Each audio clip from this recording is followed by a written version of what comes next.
Okay, so here I am going to get Skye out of the crate, and you can see I have the leash in my hand, and she's standing up and starting to get anxious about getting let out. So right away I'm tapping on the remote here, and I'm tapping at a level that's just high enough to tell her I want something from her. I want her to calm down. And I don't use a lot of words for that, I just use stimulation. So right here, she's very forward oriented, she's staring, she's probably whining a little bit, although you can't probably hear it. So I'm continuing to tap on the remote. Sometimes I'll pair it with a no. I don't like to do that a ton, but I'll do it a little bit here and there because it gives me a little more leverage once your dog understands what no means. Sometimes pairing that with a little stimulation will get a little more effort on their part. So what I'm looking for, the rules are just relax. That's always the rule. Just accept what we are or are not doing right now. So we talk a lot about routines. I use a little spatial pressure there because she stuck her paw out. She got a little too forward oriented. So I stepped into her. Down. We talk a lot about routines and everyone thinks they're so beneficial, but they can really take a toll on an anxious dog because the routine when you grab the leash or the routine when you open the crate is we're coming out, right? And so they automatically go into that state of excitement, arousal, stimulation, anxiety. So now we have to undo that. We have to do something different. We have to say in those moments where you're accustomed to having this thing and you're really excited about this thing, more spatial pressure here.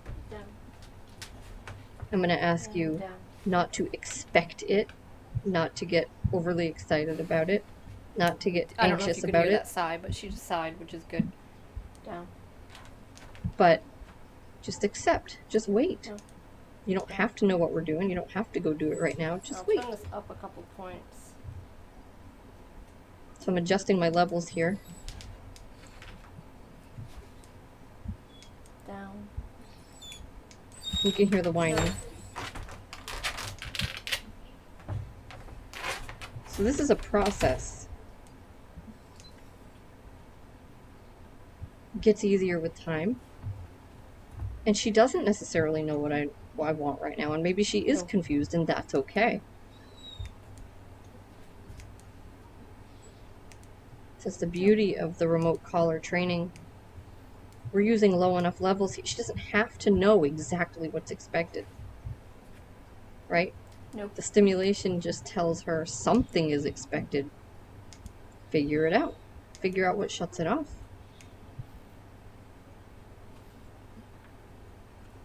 So once your dog has a relationship with the e-collar, they understand that it's tied to their behavior. And you can use these low to barely motivational levels to get the de-escalation. So this is really hard for her. She's very uncomfortable. Down. She doesn't know what to do with herself. And this is really common.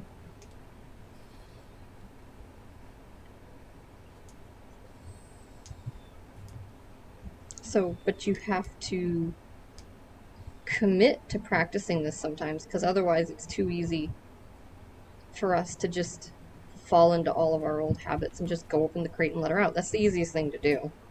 No. But she never, see the big yawn, she never gets better if we do that. And it won't look like this every time because it'll get easier. You see the sniffing, that's also coping. I don't want her doing that either. So what I'm looking for is for her to put her head down, not stare, not whine, not sniff. Down. And even if she didn't put her head down, if she just kind of looked away casually and wasn't whining and wasn't frantically sniffing around, I'd probably let that go. So I'm just looking for a good state of mind. I'm looking for acceptance. But right now, Down. all I'm getting is it time to get out? Is it time to get out? Is it time to get out? Let's go, let's go, let's go. So with dogs like that, you really have to take your time. Use your remote. Be patient. This isn't about getting an instant result. You have to fall in love with the process of teaching them how to relax. So once I get her to put her head down here, I am going to walk around. So that's the other mistake we make sometimes is we got to stand perfectly still. We don't want the dog to make a mistake. So stimulation until she lays back down. Oh. Still staring. It's so hard for her. She's a tough cookie, but this is what she needs the most.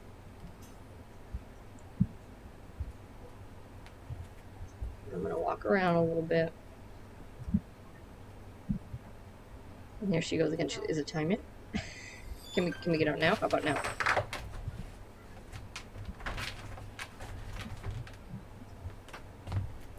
So I'm applying stimulation every time she picks her head up to see what I'm doing, where I'm going.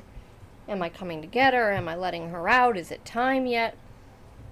So, and I'm up and down on the remote, which is called fishing. So I'm looking for the level that is enough for her to care about and put in a little bit of effort. Not real high, but just enough. And I'll be up and down on this during these exercises. And it gets easier with time. And it's not that you care that she's looking at you to see what you're doing necessarily.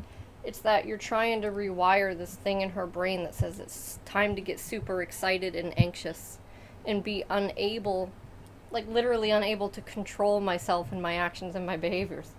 So, and she usually does settle, right? But it takes her some time. And so it's not just this scenario, it's all kinds of scenarios. It might be whenever you get in the car, or whenever you go somewhere, or whenever someone comes over. So teaching her a different way and how to shut that off. And how to stop caring so much and anticipating so much the thing we want that is supposed to come next. You gotta pattern something different. So I'm gonna walk by her here and see if she lifts her head up. And if she does, I'm going to go back on my button. I'm at a 10 right now.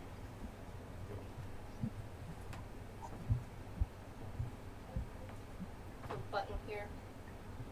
So back on the stimulation. I'm holding it down. And You can see how much easier it is for her already, though, for her to just put her head back down. So she knows. Like, she's learning what she needs to do. And that's great. That's what we want. But it's so important to realize that you know, you want your dog to get less excited in certain situations, especially when people come over. That's probably the biggest one I hear. You know, there is no magic wand. I'm going to let her hang out like that for a minute, and then I'm going to take her out, and we're going to do some very slow healing through the house. You have to change how you live with your dog. Challenge her with some things I think she'll want to stop and investigate. And practice Hard something stuff. else.